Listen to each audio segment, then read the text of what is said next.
All right, guys, it's 10:40, so we're going to go ahead and get started. My name is Sam Heigerick. This is my wife, Lindsay Heigerick. We lead the campus ministry in Cincinnati, Ohio. Shout out to Cincy. We've been married for 8 years. We got a 2-year-old son named Nolan. We actually have a baby on the way. That's due in February, so we're super excited about that. And so I believe the topic we're talking about today is dating, right? Everybody's favorite topic, right? And so with this topic, we're going to make this is going to kind of be like an informal, fun, just time of talking about the topic of dating, okay? We'll have some fun. We'll ask some questions. We'll do some Q&A at the end. But just a little bit of Lindsay and I's story. I met Lindsay in October of 2011. Not a good start. Not a good start. That's right. That is true. Yeah, I'm thinking of different. Yeah, anyways. Amen. But anyway, so I met Lindsay. Lindsay was going to school at Radford University in Virginia. And I had already graduated from the University of Georgia, was in my first secular job, and went up to go visit a friend, and got to talk and meet with Lindsay for about 10 minutes. And I knew in that 10 minutes, I had to drive back up to Virginia and take this girl out on a date. And so what I did, it was kind of funny though, because I was 25 at the moment, and I wasn't quite sure how old Lindsay was. She was in campus ministry, and I'm like, all right, if she's like 18, 19, might be a little bit of a stretch there, right? And so figured out how old she was. She actually went on a youth corps with my sister way back in the day, didn't know that. And figured out she was 20, so I was like, all right, fair game, right? Like, she's an adult. And so what I did is I tried to think of, like, what's the least invasive way that I can contact this sister? So sure enough, my great idea is like, I'm going to send her a Facebook message.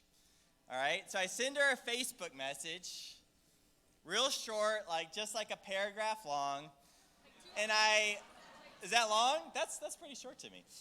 And so what I did is I left it open-ended with a question, right? Because I'm trying to create some dialogue here.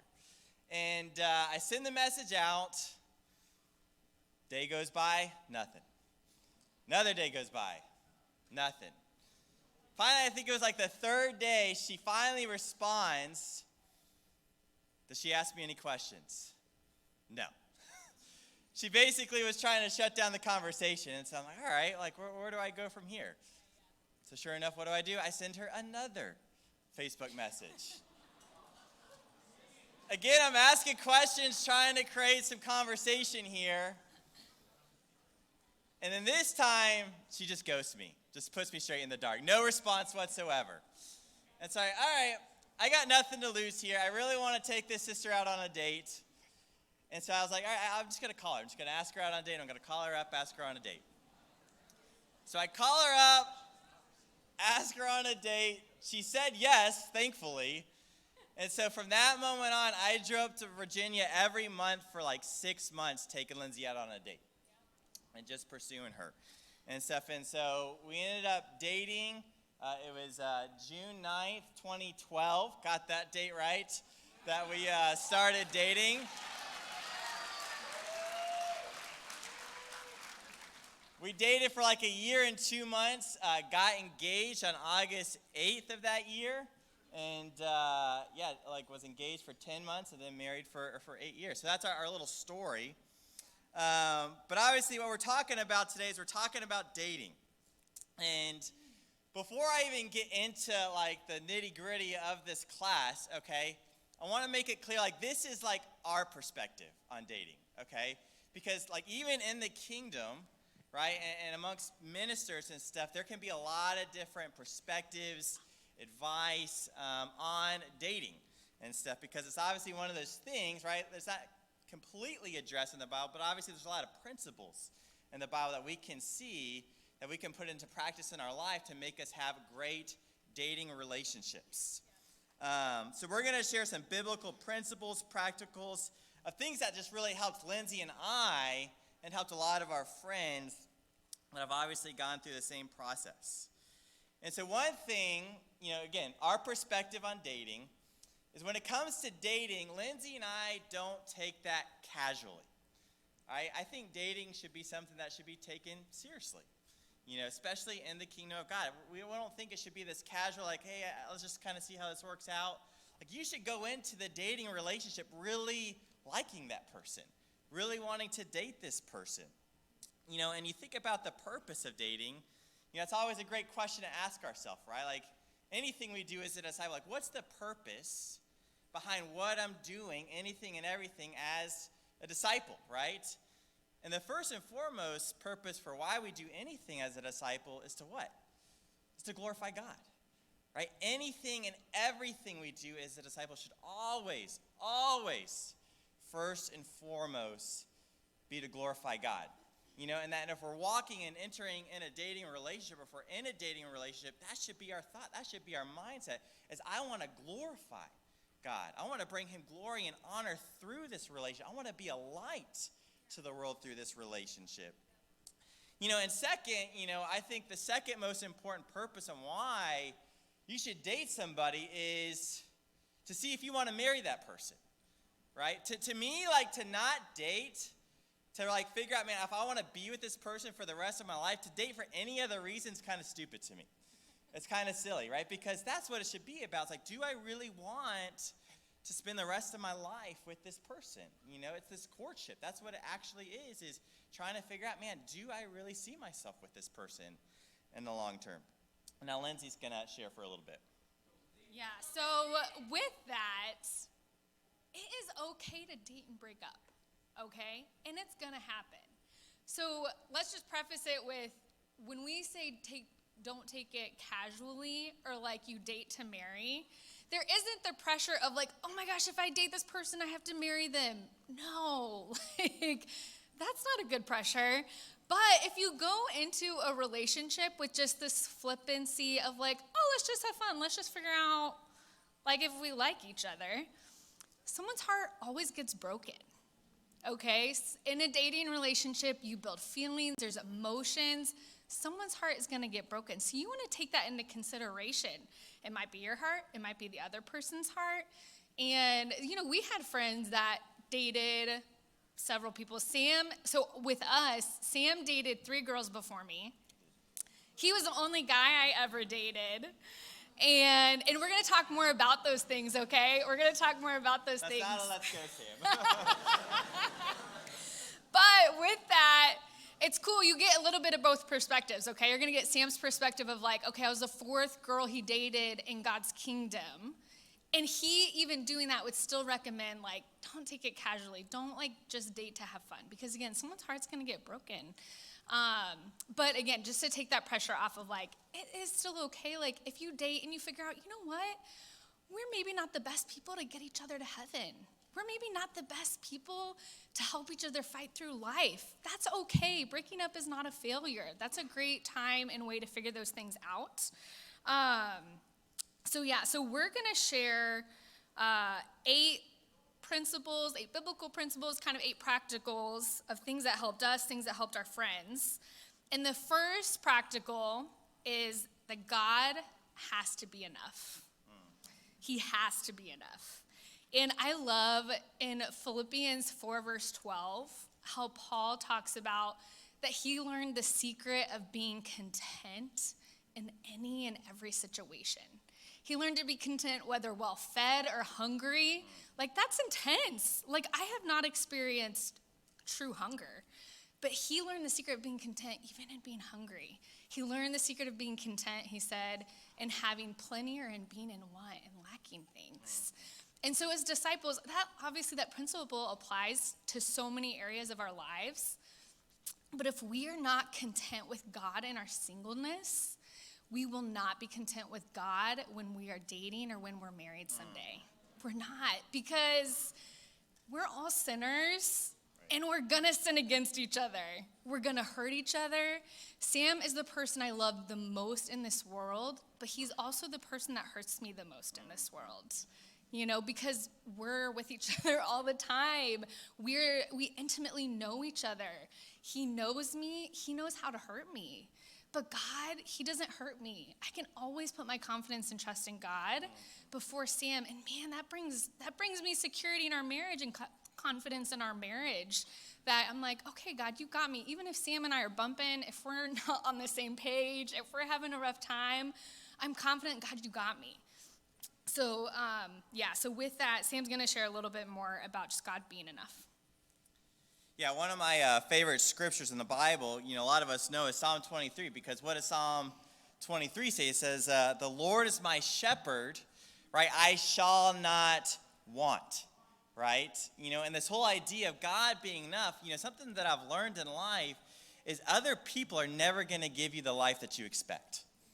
It's not going to happen. You're not going to get that from your spouse. You're not going to get that from your friends. The only person that's going to ever truly fulfill you and give you the life that you hope for and you expect is God. It's the only person that's going to fill that, But with that, our second practical is there's a difference between what you want and what you need in a spouse or a girlfriend or boyfriend. Big difference between what you want or actually what you need in a relationship. Like Lindsay said, I dated 4 different girls in the kingdom, finally figured it out, right? Figured out the right person for me and what, not only what I wanted, but what I needed, in a wife someday. I dated a girl right before my relationship with Lindsay for about 2.5 years. Came really close to marrying this sister, went as far as asking her parents for permission to marry her. Was getting ready to propose. Long story short, everything fell through. She broke up with me, broke my heart. I was pretty depressed for about a solid 8 months, and then I finally met Lindsay. And it was so cool, though, to think back at that, and look at my relationship with the girl that I dated before Lindsay compared to my relationship with Lindsay. Because I look at it, I'm like, wow, God, you knew what you were doing all along, because Lindsay was just so much of a better match for me. I need somebody who's like naturally an encourager. Someone who's naturally, it's not like hard for them to really lift me up, to encourage me, to give me words of like affirmation. Someone who's going to be my biggest fan. And that's like Lindsay 100%. Like Lindsay makes me feel like I can do anything, it's awesome. But and not that this other sister wasn't great. She's an awesome disciple and stuff, but those weren't things that naturally came natural to her. Those are things that she would have had to just work, more at and stuff. And she's married to an amazing brother, now, and, obviously worked out for both sides. But it was so cool to me looking at God, like, wow, God, you knew what you were doing all along. Because Lindsay, just so much of a better fit for me. So there's a big difference between what you need and what you want. And figuring out that difference and just thinking about yourself. Thinking about your character and things that, and how you, do life or whatever it is. And finding that person that's going to help, complement those things in your life. Practical number 3 is seek lots and lots and lots of advice. Right? Proverbs 15:22 says plans fail for a lack of counsel, but with many advisors they succeed. Proverbs 11:14, for lack of guidance a nation falls, but victory is won through many advisors. And obviously those are just 2 proverbs of many proverbs that talks about seeking advice. But with this whole idea of seeking advice, like you should be seeking that even before you get to the dating period, right? I remember constantly seeking advice before I even entered into that relationship with Lindsay, with just asking people like, hey, do you think I'm ready for a dating relationship? How do you think my relationship with God is going? Because the thing is like, if you're not doing great spiritually, there's no reason you need to be in a dating relationship. Not going to happen, right? Because the thing is like, if I can't lead myself, right, how am I supposed to lead and help this other person draw closer to God? Like that should be something you should be thriving spiritually, doing awesome spiritually before you even go into that relationship. And so seeking lots of advice, and here's the thing I'm going to say about seeking advice too. Seek advice from people you respect and admire. Seek advice from people whose faith that you want, not just your friends. Right? Like we all have those people, like those people that are close to us, and we all have those best friends, and some of those best friends are great and they're good buddies, but are they like spiritual best friends? Are they people you respect? Are there people that, I want to imitate their faith? Like those are the people that we really should be seeking advice from. But even before you get into the dating relationship, I also think, when you're in the dating relationship, also, right? Great place to seek lots of advice. Something that was super helpful for Lindsay and I was, in our dating relationship, we kind of had a couple that discipled our dating relationship. And it wasn't like this, like serious, like we sat down every week and it was like, how's your dating relationship going? How's the purity in your relationship going? Like, and all these things. Like, we would just get together like once a month, and sometimes it was just like a hangout, like just talking and hanging out, having fun. And sometimes it was, though, helping like Lindsay and I sort through things. Like when Lindsay and I couldn't agree on something necessarily or had a hard time working through, a disagreement or something that we were going through in the moment. And it was cool, too, because, the couple that discipled our dating relationship was Kurt and Heidi Ammons. I don't know if you guys know them. They're awesome disciples. They lead the church in Milwaukee now. But when they were discipling our dating relationship, I was in Atlanta. Lindsay was still finishing school in Virginia, but the Ammons were in Chicago. So, yeah, it was like crazy, right? But Kurt and Heidi were Lindsay's teen leaders when she was in high school, and so she was super close to them. But we would literally just get on a Zoom call, like once a month, and we would just talk through things, and it helped us work through some things. But it was super, super helpful for our dating relationship. Did you want to share a little bit on that? Yeah. And just one thing, and like Sam said with Kurt and Heidi, it was great because you're learning to communicate in different ways with another person, whether it's like communicating your schedule, communicating just differences in how you communicate or your tone of voice or the things you say, and so it was cool because they just helped us navigate those things together, and it was in just such an encouraging way. But something I will say too with seeking advice, do it, don't not do it. Seek tons of advice. When you seek advice, you're going to get different opinions, okay? So this is where praying for wisdom, searching through the scriptures to figure out God's heart about something. Figure out, man, God, if you were sitting here next to me right now, what would you tell me? Like, how would you handle this situation? Because, again, you're going to get different opinions. So that's where you have to make every decision by faith, just like Romans 14 talks about. It says anything that we don't do by faith is sin. So don't make a decision, in a dating relationship or when you're getting to know someone. Don't make a decision based out of fear. Don't make a decision just based on someone else saying it, but really wrestle with God through the scriptures and through prayer with the different advice that you get to figure out, man, God, what will please you? What will glorify you? What is going to draw me and this person closer to you? Yeah, and the only other thing I would say just about the whole advice thing is, like Lindsay said, right, like there's like so many opinions that you can get out there. I mean, you could seek advice from lots of people, and it can be really confusing sometimes, right? Because you'll get a lot of differing opinions. And so even like, if I look at my life and for Lindsay and I, there's like 3 or 4, maybe 5 people I really respect, really admire, people who are close to Lindsay and I that I tend to seek advice from. Once I kind of branch out from that 6 or 5, it does get confusing, and it can get hard to figure out, man, like which direction should I go in? So I would recommend 3 or 4 people you really respect, really admire, people's faith you really want to imitate with this idea of seeking advice. Do you want to share the next practical real quick? Yep. Yeah. All right. Practical number 4. You guys might cringe when I say this, but it'll get better. Guard each other's hearts. Oh, okay. It's out there. So growing up, I grew up, my parents are incredible disciples. So they taught me so many amazing things about God growing up. I became a disciple my freshman year of high school. And all throughout high school, I felt like I just kept hearing, and even college, like, guard your heart, guard your heart, guard your heart. I was like, but what does that mean? Like, what does that look like? How do I do that? And so something that I really appreciated about Sam was when he pursued me, he did it in such a way where I felt like he was guarding my heart. I didn't have to guard it so much. And so I'm going to explain that a little bit, okay? So there were two amazing brothers that pursued me before Sam. They're awesome, incredible disciples. But both times my heart got a little broken. And part of it was because in those other relationships, when they were pursuing me, it was kind of like, it got fat, like it was a lot really quickly, I guess. If we would talk on the phone or we would Skype then, because we didn't have FaceTime, it would be like 2-hour calls on Skype or something. And that's not wrong, that's not sin, that's not bad.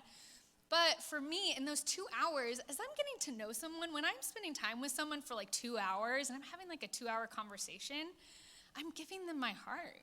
I am. I'm doing that with a sister. You know, if I'm building a relationship with a sister and we're hanging out for 2 hours and we're just getting to know each other, I'm giving her my heart. If I'm talking with a brother, those times, I would be giving him pieces of my heart. I'm sharing my life with him. I'm sharing about God. I'm sharing about myself.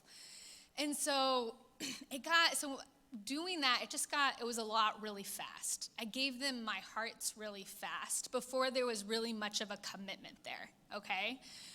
With Sam, when he started to pursue me, he didn't even tell me he was gonna call me. He just randomly, it was we had our first date, a week or two later, he randomly calls me. We just have a 30-minute conversation. He's like, okay, great, have a great night. I'll talk to you later. I was like, oh, okay. And that was it. And then he called me maybe 2 weeks later. And again, it was a 30, 40-minute conversation. But what I appreciated was he wasn't asking a lot of my heart really fast. He was taking his time getting to know me and taking his time of we're figuring each other out. And we didn't know each other too, just so you guys know. You know what I mean? We had just met. It wasn't we had been friends for years, okay? So I appreciated okay, he's slowly getting to know me. I'm slowly I was still in those moments, again, I'm getting to know him and getting ready to give him my heart, but I'm not giving him so much in such a short, quick amount of time. And so I really appreciated that. And the other thing that he did that really helped guard my heart, which made me feel I don't have to protect myself so much. And that really is guarding your heart. It's a defense mechanism. You know what I mean? A little bit of a defense mechanism, a little bit of being protective or setting up some boundaries. Sam, when he pursued me, he was super intentional. I wasn't questioning if he was liking two other sisters at the same time as he was liking me. He was intentionally trying to get to know me to figure out if we wanted to date each other. And that I appreciated that so much. He was still when he would come up once a month and take me on a date, he was still taking other sisters on dates back home where he lived and in his ministry. But he was clearly intentionally trying to get to know me, trying to build a friendship with me to figure out, do we want to date each other? So I appreciated he wasn't playing any games. He wasn't again, it wasn't this confusing, wait, does he want to take me on a date? Does he not want to take me on a date? Does he want to get to know me? Does he not want to get to know me? It was super clear, super intentional. And again, those things really helped to guard and protect my heart. You want to start with the second? Sure, okay. Oh, let me start something real quick. Yeah. So with this, I want to say this. I should have prefaced this at the beginning. So as we talk through some of these things, though, I don't want any of us to think man, I didn't do these things, I stink. I stink as a disciple, right? This isn't to make anybody feel guilty, okay? So I feel I had to say that real quick before we go into the other practicals, because some of the other practicals are going to be a little spicy, okay? So, but it's going to be good, all right? I promise. Not that kind of spicy, all right? Just challenging. Challenging was the better word, okay? Oh man, so funny. Yeah. Bring it back. Oh man. Okay. So principle number 5 is set up boundaries. Okay, this is a beautiful thing, and we're going to read why. In Philippians 16, verses 5 through 8, it says, Lord, you alone are my portion and my cup. You make my lot secure.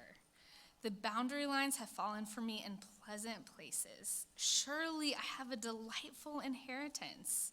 I will praise the Lord who counsels me.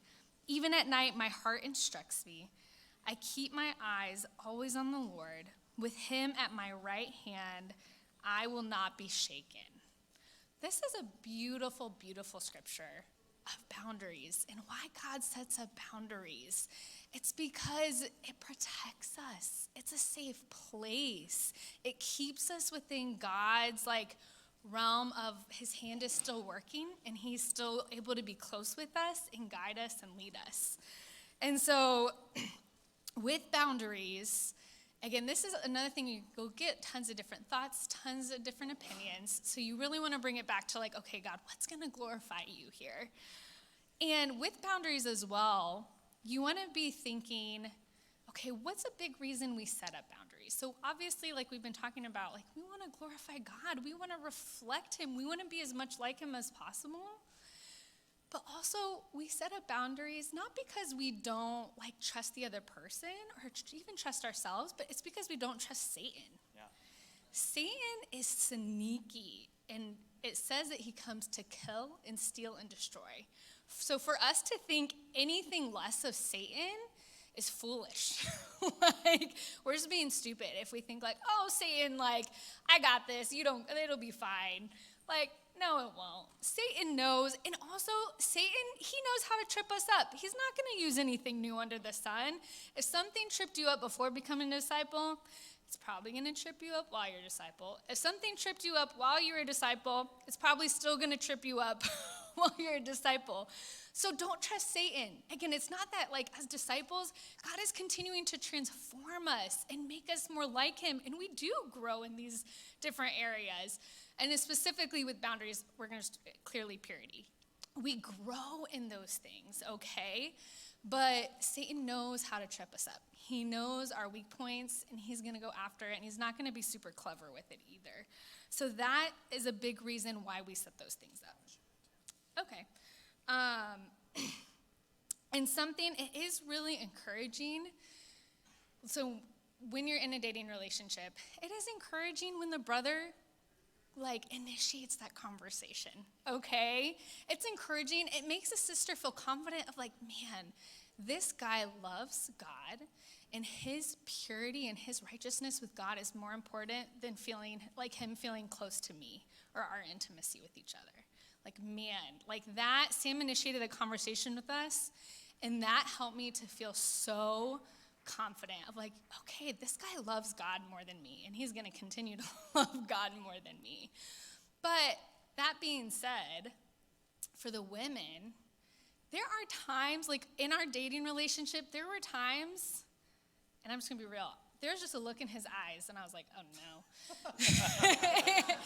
And I needed to speak up in a moment, there were moments where I was okay, this look in his eyes is not good. So I need to be righteous and step up and say something so that we continue to remain pure, okay? So it is encouraging when the brothers really guide the way in that and initiate those things, but as sisters, we are still called to righteousness and we are still called to purity.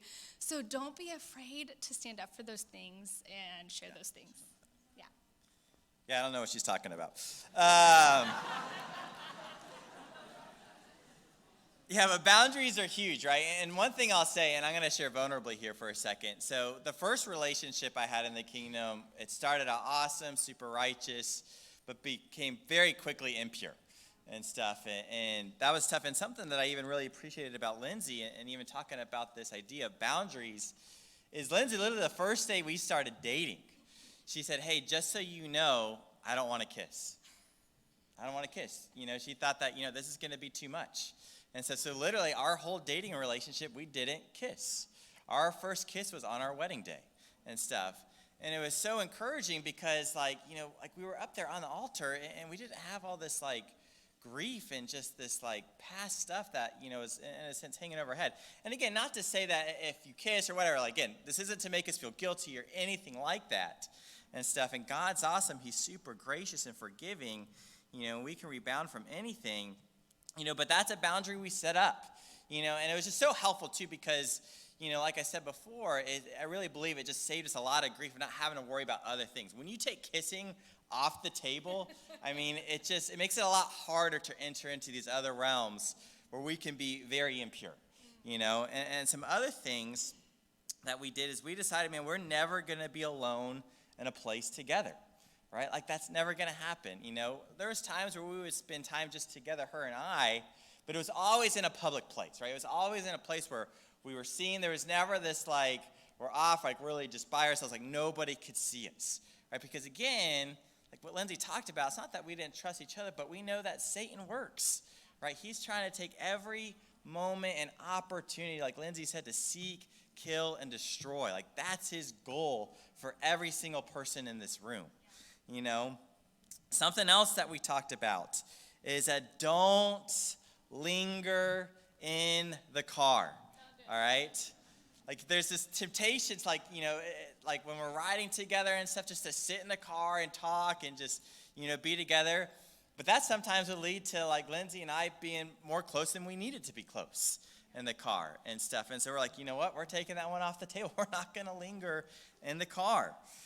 Other thing that we did is don't talk late at night, right? Like when like the night goes on and we get tired, guess what happens? Reason and logic just goes out the door, right? We all know it, right? Yeah, you lose that filter. You start losing that, prefrontal cortex and stuff. Because like emotions, they just start running high as we get tired, right? And as the night goes on. So like kind of set a limit. Like we're not going to talk. We're not going to talk about serious things. We're not going to have these deep, intimate conversations, late into the night. That's not going to happen because emotions just rise with that. All right, practical number 6. All right, this one's going to rock the boat a little bit, I think, in this room, okay? Remember, this is our perspective on dating. And if you've done this, don't feel guilty, okay? Got to remind us of that. Don't casually just say you're in love with the person. Don't casually say, I love you to the other person, right? Like, that's a big deal. Like, for you to say, man, I'm in love with you, I love you, that's a big deal in my mind. For Lindsay, it was such a big deal for her to say that to me because for Lindsay to say that to me was for her in her mind to think that, man, I want to marry this person. I want to spend the rest of my life with this person. And we kind of have, do you guys want us to tell you our I love you story? Yeah. Okay. This is a funny story. You want me to share it? Okay. All right, so we kind of have a funny I love you story, all right? So we had been dating 7 months, and at that moment, mind you, I'll say this, like I dated 3 girls before Lindsay. I had a pretty good idea of what I wanted and what I needed in a wife. I was 25 at the moment, so I was looking for a wife, right? Like this definitely wasn't casual by any means. And so it was New Year's Eve, okay, and I had created this elaborate plan to tell Lindsay I was in love with her. Okay, so what I did was I got her 2 gifts for Christmas, okay?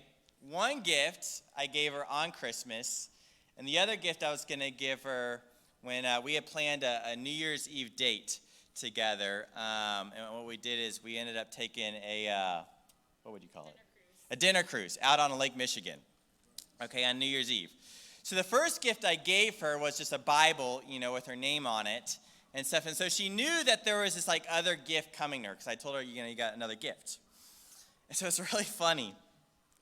So the morning of New Year's Eve, getting ready to go out on this awesome date, I go and I get breakfast with her dad, all right? And so I'm getting breakfast with her dad, and we're having this great time just trying to, get to know him a little bit and grow in that relationship with him. And I proceeded to ask him, like, hey, so how do you think things are going between Lindsay and I? And literally, no lie, he said, and I don't know why he said, it must have been the Spirit or something. He's like, I think it's going good, but he's like, I'm not sure how she feels yet about you. And I'm like, come again? Like, I got this elaborate plan to tell Lindsay I'm in love with her that night, and he's telling me she's not 100% sure how she feels about you. And so I'm kind of like, what the heck? Like, and so I'm like, Ed, like, I got this plan to tell your daughter, like, I'm in love with her tonight. And you know, the gift that I was going to give her was I had gotten her this journal, and I had wrote down all these reasons as to why I felt like I was in love with her. And so I tell him the plan, and he's like, yeah, I don't know if you should do that. And I'm like, what the heck? And so he was like, okay, well, why don't you let me do this? He was like, why don't you let's go back to the house. Why don't you let me tell Lindsay your plan? So she can kind of process her feelings, sort through her feelings a little bit. And he's like, I know my daughter. Why don't you just let me talk to her for a little bit? And I'm like, all right, that's going to kind of ruin the surprise, but whatever. So we go back to the house, and we get in, and I'm just like, I have no idea what's about to happen. And so, you know, he sees Lindsay, and you know, Ed and her mom, they walk upstairs, and they're getting ready to talk to her, and, you know, Ed's getting ready to tell her the whole thing. And so I'm downstairs by myself. And so the thing about Lindsay's old house is, like, you literally can hear everything in that house. And so I hear them talking, all right, and the next thing I know, I hear Lindsay crying upstairs. And I'm like, this is not going well. And so I hear her crying, and I like start becoming overcome with emotion. So I go outside, I sit in my car in their driveway, I call my parents, and I start crying. And I'm just like, what's gonna happen? She's not gonna love me back, like all this stuff. You know, we're getting ready to go on the state like in like the next 2 hours. And literally horrible. And so I walk back inside trying to gather myself a little bit, you know, and Lindsay's still upstairs with her mom, and Ed's downstairs when I come back in. And he looks at me, and he can tell that I've been crying. He can tell that, you know, I've been going through stuff. And he looks at me, he goes, hey, man, you okay? And I'm like, no, I'm not okay. But it was really cool. He was like, hey, come here. He's like, come over here, like, give me a hug. You know, and we had this, like, just awesome, like, moment together where we're just hugging for a little bit. And he sits me down. He was like, hey, you know, we talked to Lindsay. He's like, I would still go on the date with her, tell her how you feel, give her the present. You know, he's like, I think it will really help Lindsay, once you tell her that, to really sort through how she feels and stuff. And so I'm like, whatever, amen, let's go on the date. And so we go on the date, and we're out on Lake Michigan. Oh, somebody's calling me. And, you know, so it's New Year's Eve, right? So, like, fireworks, all this stuff. And so, you know, when the countdown happens, I give her the gift. And, you know, everybody's celebrating. Everybody's having this great time. I give her the gift. I tell her I'm in love with her. And in the midst of everybody celebrating, Lindsay's crying, okay? And so everybody's looking at us like, what's wrong with these two people? And so, anyways, what happened was we ended up going on a date. And the date actually ended up being great. We come back to the place, come back to Lindsay's parents' place. And the next day, I had to leave to go back to Georgia. So basically what was going to happen, she was either going to figure out she's in love with me or this thing's over, right? And so I get back to my place, had to go back to work, and 11 days pass. All right, 11 days goes by. And we had talked, I think, a little bit in the midst of it. Not a ton, because she was on vacation with her parents. And one day I'm coming home from work, and I was living with my parents at the time. I pull into my garage, and it had like been pouring down rain. And I'm getting out of my car in the garage, and I see this shadow coming outside to the right of me. And I'm like getting ready to go beast mode here. Like, I'm like, what's about to happen? And sure enough, it was Lindsay. And so she surprises me and she tells me she's in love with me. And my mom had surprised me, flown her down from Chicago to surprise me, to tell her that she was in love with me. And that is our I love you story and stuff. Do you want to share about that,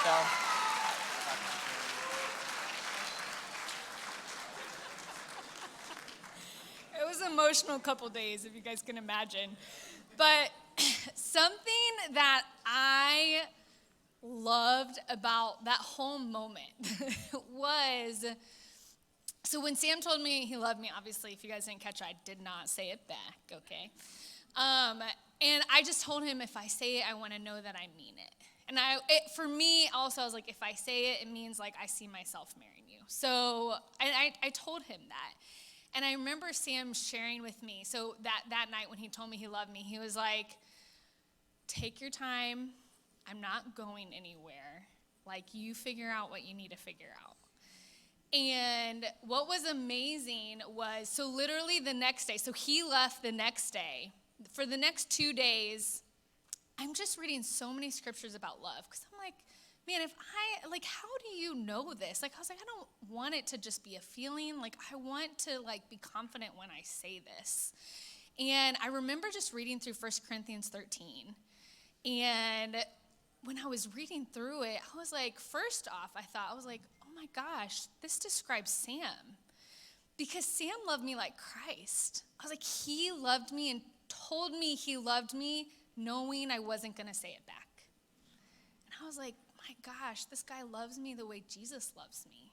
And that's what scriptures say, how a husband should love his wife, is that he loves them the way Christ loves the church, that he'll lay down his life for them.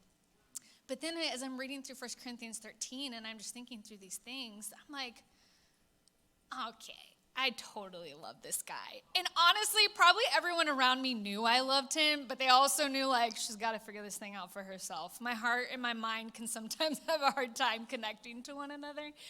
And so literally just reading through the scriptures, 2 days later, I was like, shoot, why couldn't I figure this out 2 days before? So Sam's mom was so sweet, though, and, I called her, and I was like, what do I do? Do I, tell him over the phone? We're not supposed to see each other for, 4 more weeks? And she's like, I'll fly you down. Because she knew her son, and she was like, he needs to hear this now, and not over the phone. But that's something, just as you're figuring out if you love someone, it's just look at Christ. Look at, man, are you loving this person like Christ? Are they loving you like Christ? Does your love, these feelings, do they reflect the scriptures and what the scriptures say about love?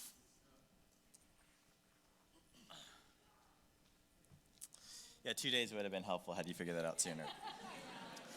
All right, so number 7, our 7th practical principle is be an example. All right?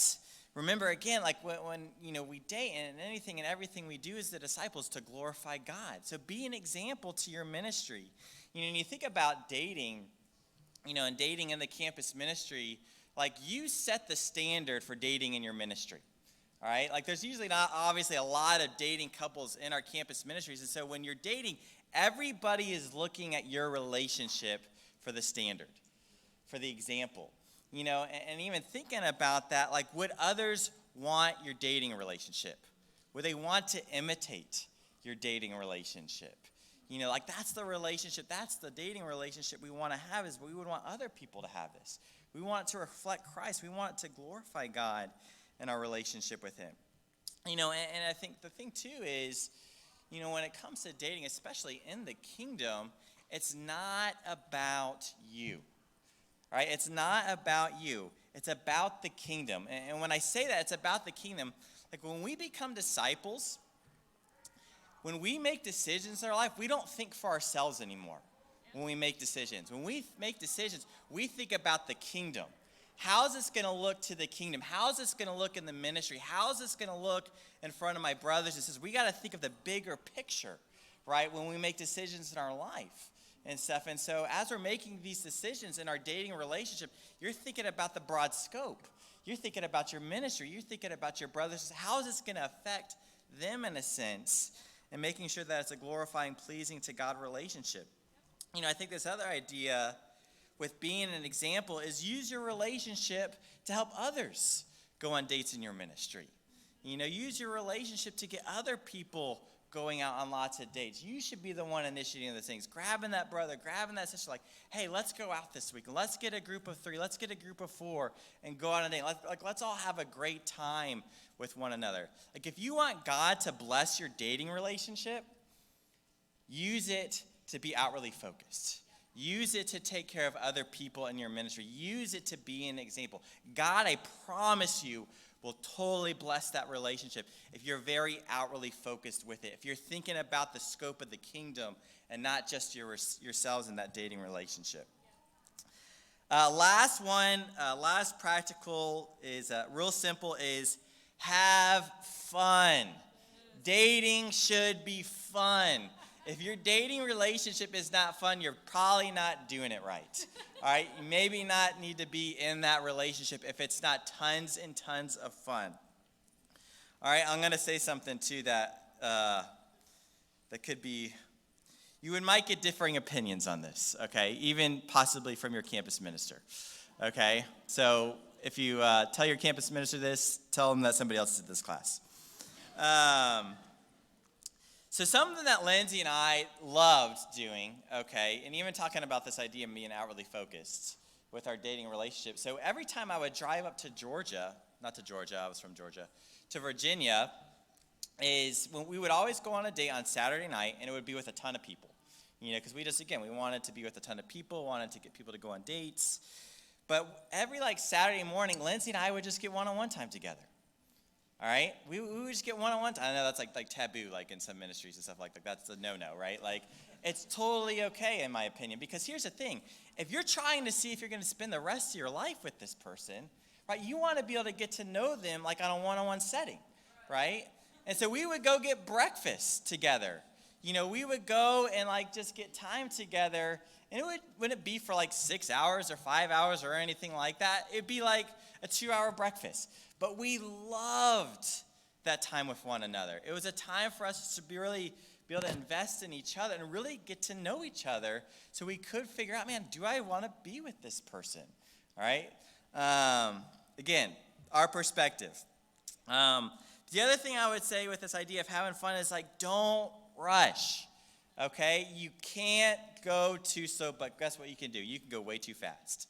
It's a lot harder to pull the relationship back, all right, and to slow things down than it is to do the opposite. So I think both with pre-dating and once you're dating, take it slow.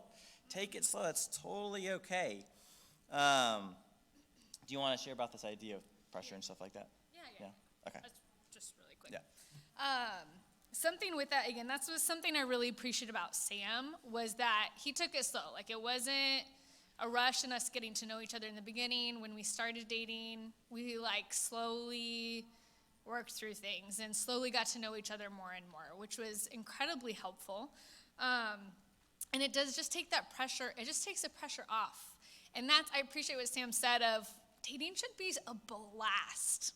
If you're not having so much fun, get some advice about why not, okay? And figure out, okay, something's off here.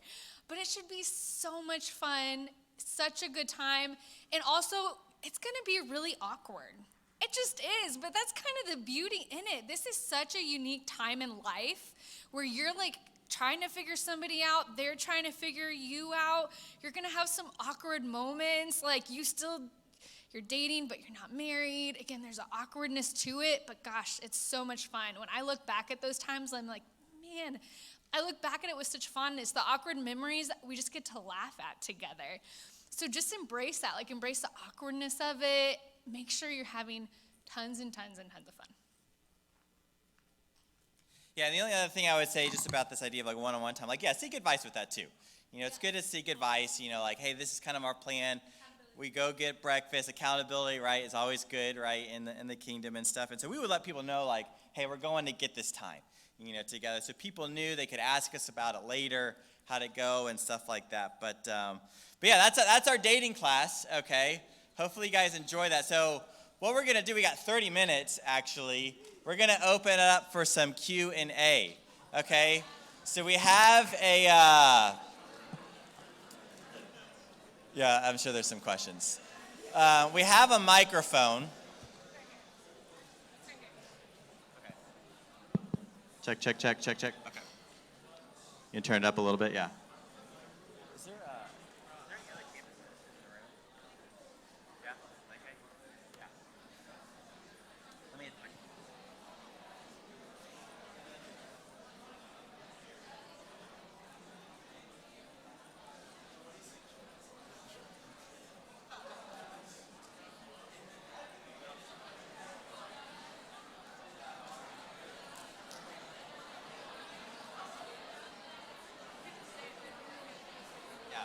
I got Lake K up here too, just for another perspective too.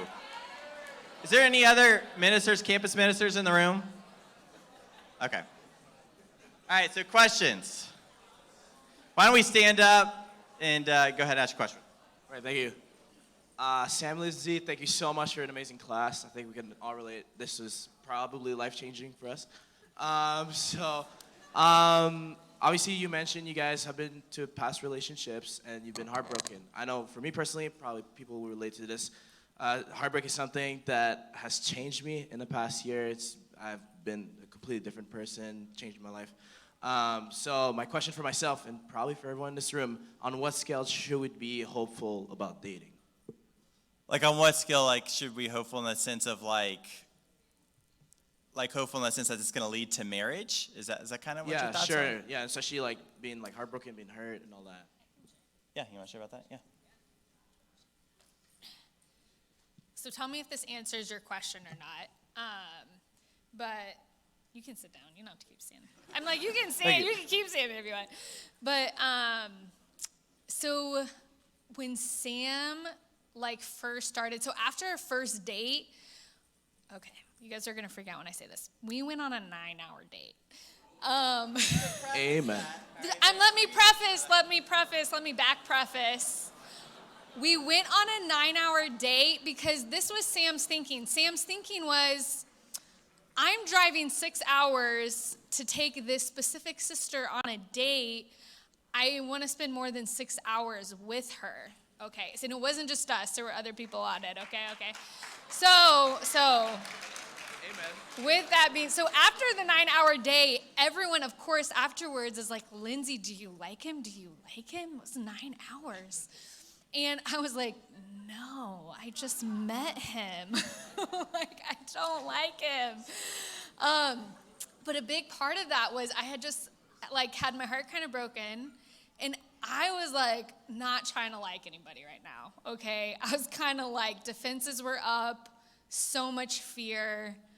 I was just I don't know if my heart can take this again. I don't know if I can give this person my heart again, or another person my heart again. It was genuinely how I felt. And so what helped me with that is I had to wrestle with God so much and just pray so much of just, one, entrusting my heart to God and being okay, God, you got my heart. And obviously, when you get to know, there's always a risk that your heart's going to get broken. That risk is always going to be there. But something that helped me with that was, I was thinking, I prayed this all throughout Sam and I getting to know each other, and I prayed this all throughout our dating relationship. I was like, God, if we are not the best people to help each other get to heaven, if we're not the best people to help each other love you more and to help other people get to heaven and help other people love you more, then make that clear. Help our feelings to go away for each other. But I was but if it is your will, if we will be some of the best people to help each other get to heaven and help others get to heaven, help our feelings to grow. Help this just to become more and more amazing. And praying that helped my heart to surrender to the fact of you know what? If we do break up and our hearts do get broken, you know what? God has something better in store. And that just means we weren't the best people for each other. And so that helped me just to entrust my heart to God with that. But that was for me. Does that kind of answer your question? Yes, thank you. Okay, yeah. I don't know if you have any thoughts. Do you have any thoughts on this? Okay, so my question is, did you ask her discipler before you started pursuing her? Because I've seen situations where brothers has just chose to pursue a sister, and she may not have feelings for him, to where like we've been taught like, okay, maybe if you're gonna pursue a sister, talk to her discipler on like, hey, does she want to be pursued, or where is she at right now? Because I've seen where like, yeah, brothers have done that, and it's like, dang, that's tough, because she don't even want to, like, and now you stuck pursuing her, and she don't even like you. So it's like, what did you do in that? Don't share it. But answer how you answer anyone. Huh? Just go. There is a funny story to that, but I won't share that one. I can't.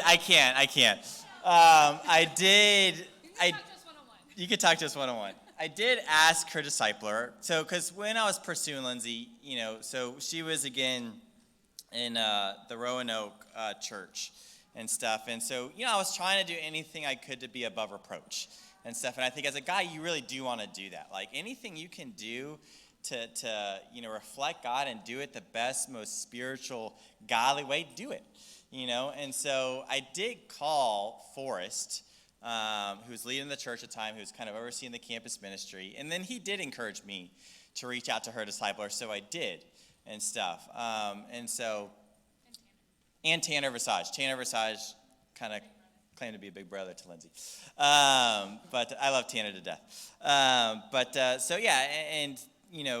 they felt great about me pursuing her and stuff like that. And so, I think in that sense, anything you can do to be above reproach, I would definitely do it. And as far as like the whole, getting stuck of she doesn't like you and you're pursuing the sister, that it's very clear. She doesn't like you. I mean, I feel like it's pretty obvious usually if the sister's not reciprocating and stuff like that. Here's what I'll say. Well, hopefully that would be the case. Now, mind you, when I was sending those messages to Lindsay, right, those Facebook messages, she was shutting it down and stuff. But I prayed a lot about it, and I believe that God intervened a little bit there. But you can pursue as much as you want, right? Like if you're super confident as a guy, it might not change anything, right? It might not change the feelings, and there might be a point where don't pursue no more and stuff like that. But, it's hard to say I took Lindsay on a date and it worked out, right? I kept persevering through those Facebook messages and stuff, and it obviously led to marriage. Amen. But would you say anything on that? Sure. And hey, if you want to say anything too. No, I think totally seeking advice. I think if you like someone and they don't like you back, but you're willing to put your heart out there, do it. Yeah. You don't know what God's going to do. You know what I mean? And just pray about it, but be okay. You have to, in your own heart, you have to be surrendered of they might turn me down. You know what I mean? Or they may not reciprocate that. But I think, I'm go for it. But I totally would seek advice from their discipler, from their friends, different people that know them. And this is great on both sides, for the women as well. Seek advice from their discipler with that. I'm going to add one more thing with that with you. But also, you guys are adults. You can talk to each other. Just going to say that.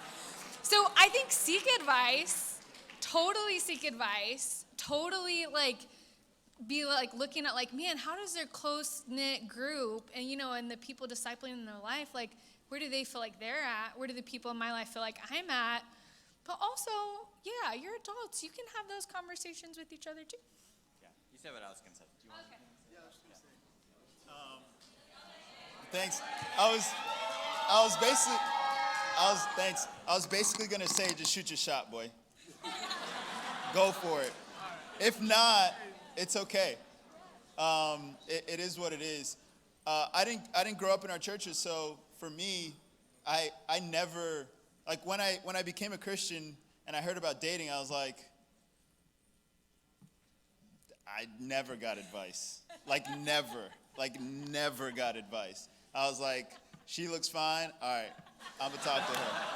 Never got advice. So when I heard things like this, man, you should get advice, I'm or not. But honestly, And for me, I'm like, well, I want to glorify God, and I want the best outcome for the other person. So I really loved how you guys said, it's important for us to be content with God, because I knew how I did it in the world, and I knew I didn't want it to go like that. I didn't want it to be the same. But I also think it's good to ask people in their lives, not just, like, you can ask someone who's discipling them, but some of their friends around them may know, like, yo, so you think she might want to go on a date with me? And they might say no because they like someone else, like, because they're rooting for someone else in their life. You never know. So it's good to kind of get, like, who's in their life. And for me, I know at conferences, you guys are putting your best foot forward. You guys did your hair. You were like, this is my fit for the conference. So I already know that. So for me, I met my wife kind of at a conference. So I know she put her best foot forward. So I already had that in mind. So I was like, I actually want to know who she is, though. So I want to see her around her friends. I want to get to know her friends, and so on and so forth. So I think, discipling is super important, really good, asking the person that's in their life, but also the people that are around them in their lives as well. So that's what I thought. Yeah. Here in the back.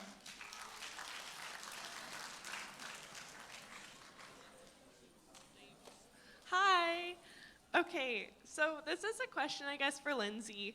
But did you have insecurities with him previously dating? And if so, like, how did you guys work together to navigate that, or was that a personal thing? Yes, great question.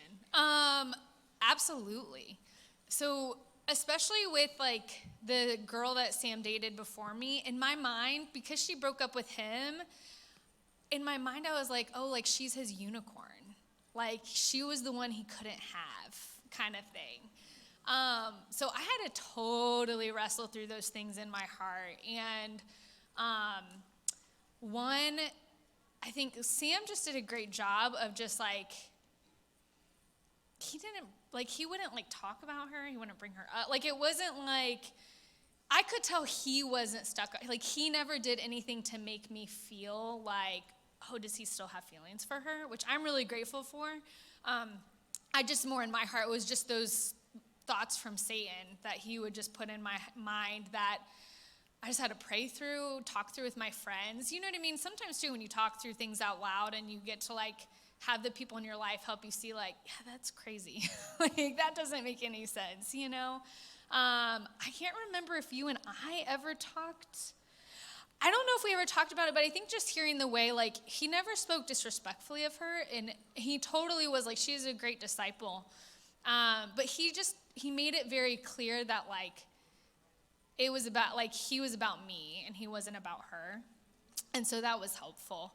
But I just, in my own heart, I had to just tell myself, okay, this is Satan, this is not from God. I'm not thinking about whatever is true, lovely, right, reasonable, admirable, excellent, praiseworthy. Yeah, this is not Philippians 4:8. So I had to take my thoughts captive, make them obedient to what is true, make them obedient to Christ. But yeah, those feelings, totally had to work through those, 100%. You can pass it across the time. Hi, so I have a question. Is it a red flag when you guys speak about past relationships with each other? Like now? No, like during dating. Like getting Is it a to red know each flag? other, dating, I don't I don't think it's like a red flag in the sense of, like, man, like, this could not be good, like, in the sense of, like, this could go south real quick, like that type of thing. like, is it okay to talk about the ex? Is it okay to talk about it? Yeah. Yeah, I think it's okay. I don't think it's wrong. I think you got to be careful. I think there's a lot of wisdom in talking about past relationships, just because, I think of some of the things that Lindsay said. I think it can bring insecurity, into the relationship. And I think even before talking about it, like, what's the goal in talking about the past relationships? Like, is there a goal in mind? Is it a good goal? Like, because, again, if there's not, like, this good reason to talk about it, don't talk about it, right? Like, now, mind you, here's something I would say is, we have a girl in our ministry who's dating, and her boyfriend's actually moving to Cincinnati. And the guy that she was dating is in Cincinnati. And they broke up. And, she wanted to bring it up to him. Because obviously he's moving to Cincinnati, hey, how you feeling about moving to Cincinnati knowing this guy's going to be here and stuff, her ex-boyfriend and stuff. And yeah, I think that's fine in the sense of she's trying to look out for him. She's just trying to say, hey, how you feeling? It doesn't need to be this deep, serious, hey, let's talk about our past relationship. Let's talk about this past relationship. But just more of a casual, just hey, I just want to make sure you're feeling okay. Do you have any insecurities and stuff? And me and her ended up talking about it. And I just gave her the advice, make it a casual conversation to bring it up just out of looking out for him. Yeah. But it doesn't need to be this deep, let's go down this long road of this past relationship and share all the details of those past relationships. But more out of hey, just want you to know, man, I think you're a way better fit. In a way of encouraging him, through that past relationship, making sure that he feels secure and her feelings for him. Does that make sense? Yeah. So I think if there's a good goal in it, right, and you use wisdom, and she sought advice, right? She sought lots of advice in that and stuff, but just out of making sure that he's feeling secure going back to the place where the ex-boyfriend's going to be and stuff like that. So I don't think it's wrong. I think there needs to be wisdom, and you need to ask yourself, what's the goal in this? Okay. And stuff. Would you guys say anything different? You want to say something like that? One thing I'd add with that, I just think if you're gonna talk about past anything, okay? So if you're gonna talk about past relationships or past sin, seek so much advice before you do that. So Sam and I, when we were engaged, had the couple that was doing our premarital counseling with us, because we needed to know what we were going into. We didn't need to share our past sins with each other, okay? But we didn't need to know all the details. My goodness. I don't want those images in my brain. I'm a visual person. I'm and so what was great is the couple talked with us separately of, hey, here would be the great things to share with each other. So there isn't anything hidden. So that everything is in the light going into your marriage. You know all these things about each other. But here's a good place to here's great things to share. Maybe don't share more deeply or more details than this. But that was at engagement, so. Yeah, and that was at engagement. And then when we talked about it, they were there with us. And that was super encouraging. They were just such an encouragement through it. And it really helped to guard both of our hearts so that we weren't bringing more insecurity into that than we needed to. So that would just be the one thing I'd add. Here, we'll get a question on the wall over here.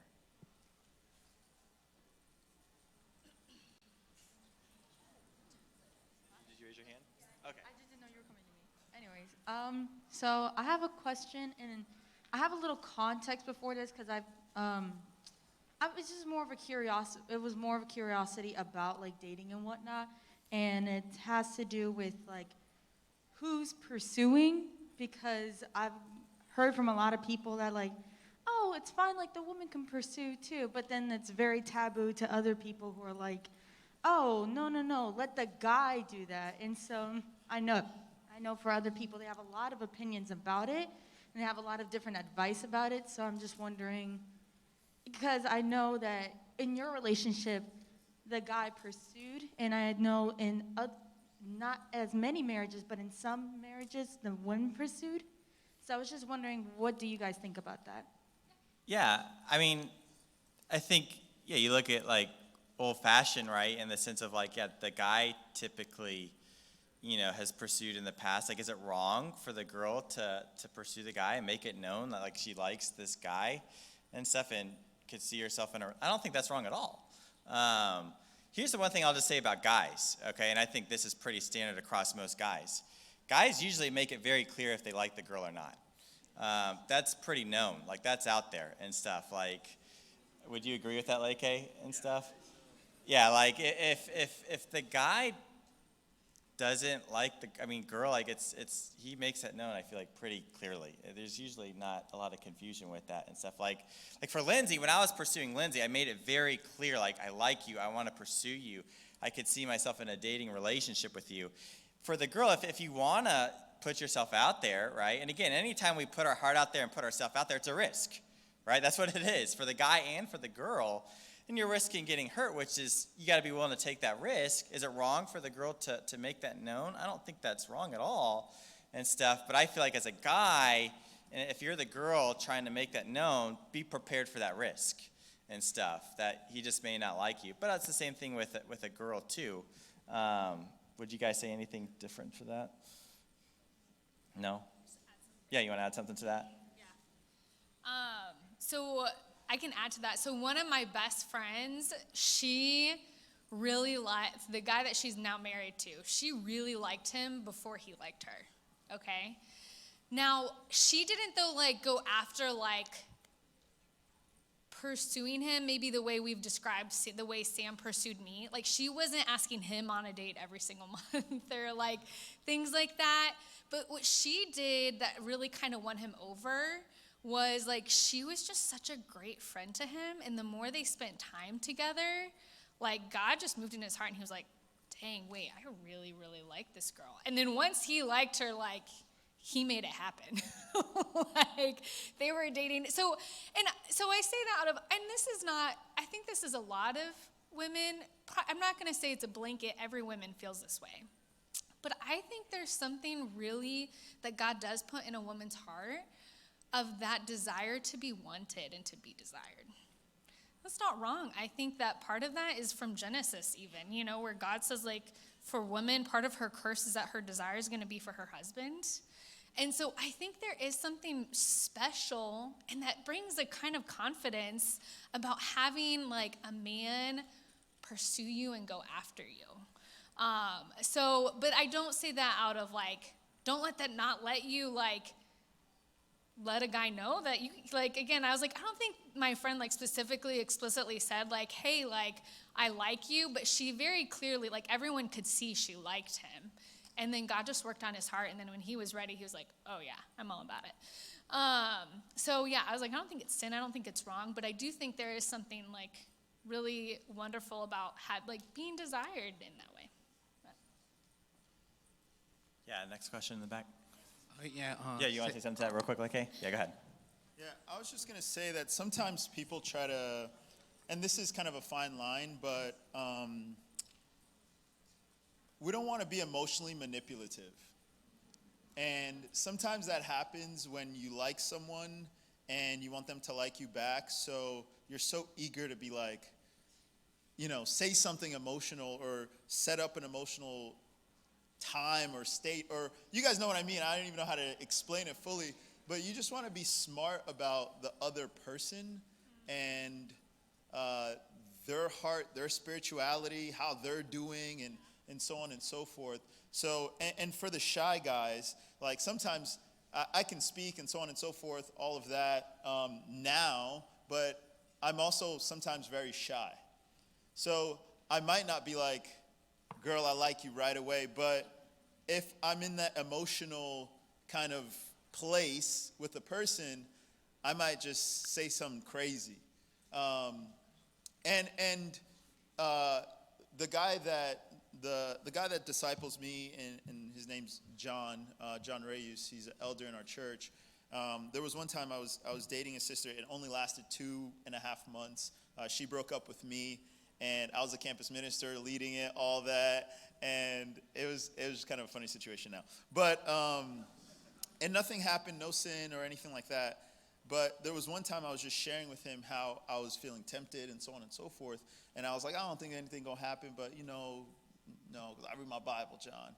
And John's like, I think you're overestimating your spirituality and underestimating your emotions. And I was like, where did you pull that from? That was fire. I'm going to use that tomorrow, like on myself. But sometimes I think we overestimate our spirituality and can almost underestimate our emotions.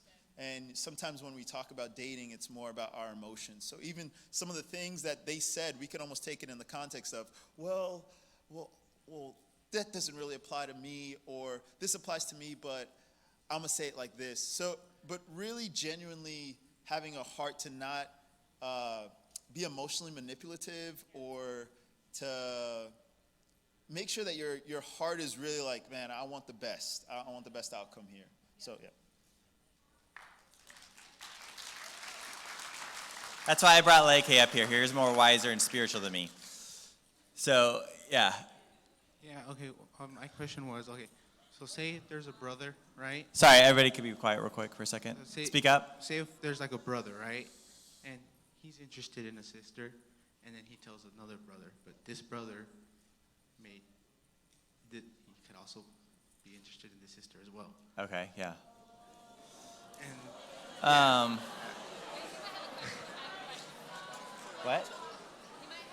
Do you have a question with that, or are you just presenting the scenario? yeah, I have a question. Yeah. What do you do? Like, because I don't want to hurt, you may not want to hurt the brother, right? And then if something ends up happening with one of the brothers and, with the sister, do you just back off or like what? No, that's a good question. And yeah, I've been in that situation before. Yeah, when I was like a sophomore in college, it was actually like 3 of us that I think liked the same sister, and we were all somewhat close.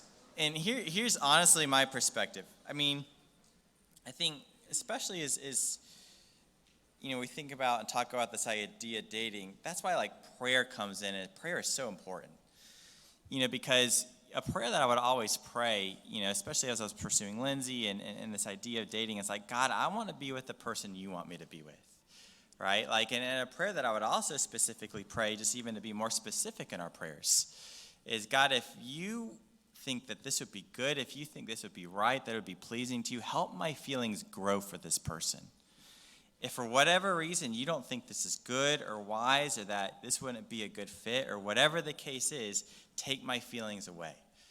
Just a really good specific prayer. But even in that specific situation, honestly, I think that's where seeking a lot of advice is good, and using wisdom and seeking lots of advice.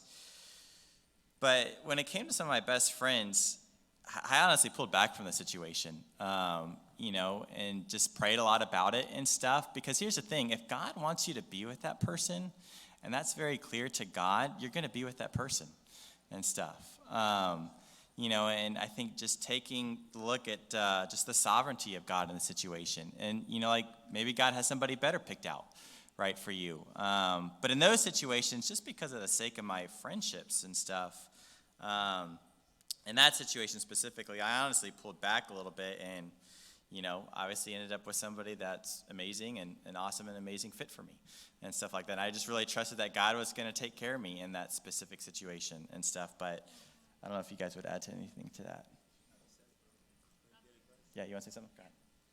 I mean, same. I also, one of my friends, there was like a brother, he took me on a date, and then I could tell he was like starting to text me and call me, but I knew my best friend liked him, and I was just like, nah.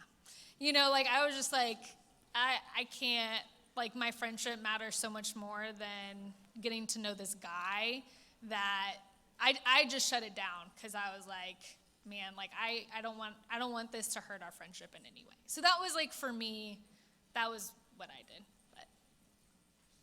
But yeah, seek a lot of advice.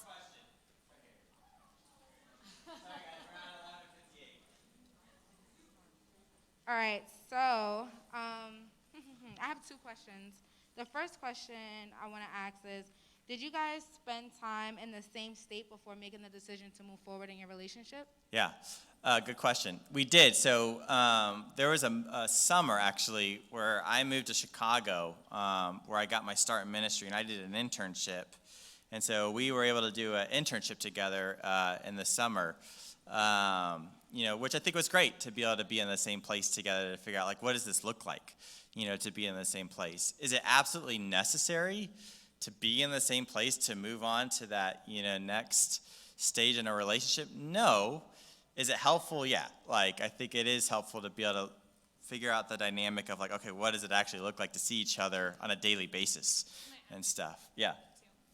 But I think, too, with that, the great thing about being in the same place together is, like, I got to see day to day how he was with other people. and how he was in the fellowship and how he served and how he loved. And something that I love about Sam is like we would be, and he does great doing this even in my ministry, like when he would come visit, if he ever saw someone sitting by themselves, he didn't talk to me at all during the fellowship because we had plenty of other times. If he saw someone sitting by themselves, like he was going and sitting with them and talking to them. And so I think when you get to see that day to day though, like, man, how are they with other disciples? How are they with just their friends or coworkers or whoever, classmates? Seeing how, like, man, what does their day-to-day discipleship look like is really good. And then what's your second question? And then my second question is, how did you both have fun being away from each other? Because from what I understand, you guys were in a long-distance relationship, so how did that work at the time? Yeah. So we made a point to go on dates and see each other like every 4 to 6 weeks. Okay. Like he would come up to me or I would come up to him. And then in between, we would maybe again, Skype, like once a week and have like a Skype date, maybe once a week in between to see each other. We would sometimes send each other like a dinner in a basket and have dinner together over Skype or like watch a movie together over Skype or something like that. Just random stuff. Yeah. Anything else you say? No. So this is what we're going to do. We're going to say a prayer to end out the class. We'll be up here for a little bit. If you guys want to come speak to either the three of us and stuff. But let's go ahead and say a prayer. Dear God, we love you, God. We're grateful for you, God. We're grateful for all the ways that you've just worked in our life. God, we're so grateful for adopting us into your wonderful kingdom, God, to be able to call you Father, to be able to call each other brothers and sisters. And God, we just really pray, just as we talk about this just important idea of dating, God, that we can do anything and everything we can to glorify you through it, God, to be a light to the world, Father, and to really just look at the scriptures, God, and really see the principles from your Bible, God, and be able to put those into practice in those dating relationships, God. And we just love you so much. We're so grateful for you. We pray all these things in your Son's holy name. Amen. Thank you, guys.